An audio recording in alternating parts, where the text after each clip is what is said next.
আমি এটুকু বলতে পারি যে এই দিন শেষ দৃশ্যটা হচ্ছে আমি আমেরিকায় ছিলাম, আমার ফ্লাইট ল্যান্ড করেছে এবং নাটকও শেষ হয়েছে। এবং আমি প্লেন থেকে নেমে সারাদিন খুব ব্যস্ত ছিলাম, একটুও রেস্টে ছিলাম না। আমি অনেক রাত্রে আমি ভাবলাম যে আমি দেখি কি হয়েছে, এবং আসলে আমি তখনও অত কিছু বুঝে উঠতে পারি নাই। কারণ একটা কথা খুব পরিষ্কার বলি, সেটা হচ্ছে আমি গল্প যেটা বলেছে,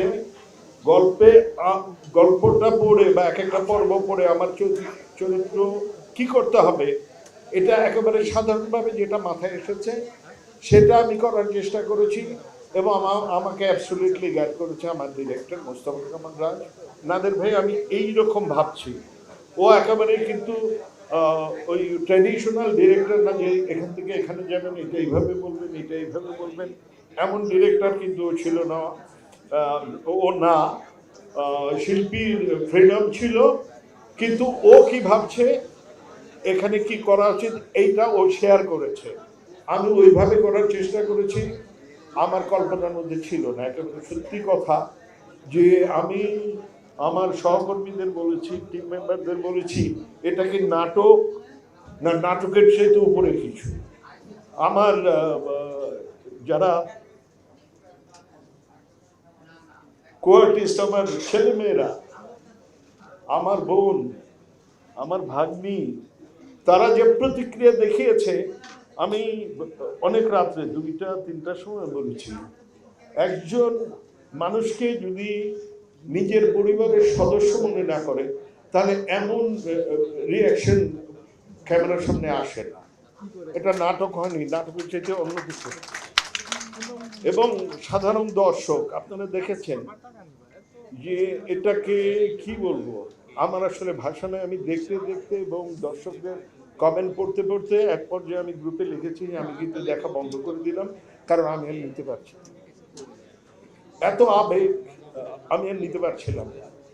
তো ধন্যবাদ সব দর্শককে। এবং একটা ছোট্ট কথা বলি যে আমার এখনো এটা একটু বেশি হয়ে যায় মনে হয়, কিন্তু জানি না, আমার বাড়ির গেটের বাইরে বেরোলে আমি 1-2টা ফ্যামিলিকে দেখি বাচ্চাদের নিয়ে আসে, একেবারে বাচ্চাদের 6 বছর, 7 বছর, 8 বছর, 10 বছর, আপনাকে একটু দেখতে চায়। খুব টেনশনে আছে, খুব টেনশনে আছে, খুব অস্থির হয়ে আছে, আপনি কেমন আছেন। আমরা বলেছি যে না, উনি কিন্তু চলে যান নাই বা উনি মারা যান নাই, আপনাকে একটু দেখতে চান। আমি কিন্তু জড়িয়ে ধরে বলি, ছবি তুলি যে বাবা এটা কিন্তু নাটক, সত্য ঘটনা না, এই দেখো আমি কিন্তু একেবারেই সুস্থ, আমি কাজ করছি। এবং আমার বিভিন্ন জায়গায় ইন্টারভিউ, সেটা আমার দেশে শুধু না, সারা পৃথিবীতে বাংলা ভাষাভাষী যারা আছে, বিভিন্ন শ্রেণীর দর্শক তো আছেই, কিন্তু এই বয়সী, এই জেনারেশন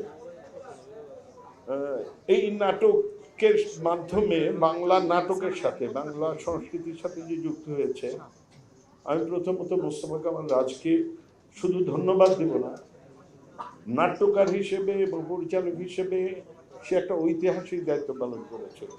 এবং এটা ইতিহাসে ডেফিনেটলি লেখা থাকবে যে যেই স্বকীয়তা, যে ঐতিহ্য আমরা হারিয়ে ফেলেছিলাম আরো 2 যুগ আগে, এই নাটকের মাধ্যমে সেটা ফিরে এসেছে।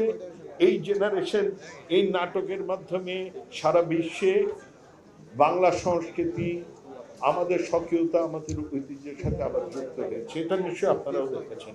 সে এই নাটকের ব্যক্তিগতভাবে অনেক পরিচিতি পেয়েছি, জনপ্রিয়তা পেয়েছি, এগুলো তো আছেই, কিন্তু এই নাটকের সবচেয়ে গুরুত্বপূর্ণ অর্জন হচ্ছে এটা, আমাদের সংস্কৃতির মোড় ঘুরিয়ে দিয়েছে এই নাটকটা। এবং এর কৃতিত্ব হচ্ছে মোস্তফা কামাল রাজ, ডেফিনেটলি।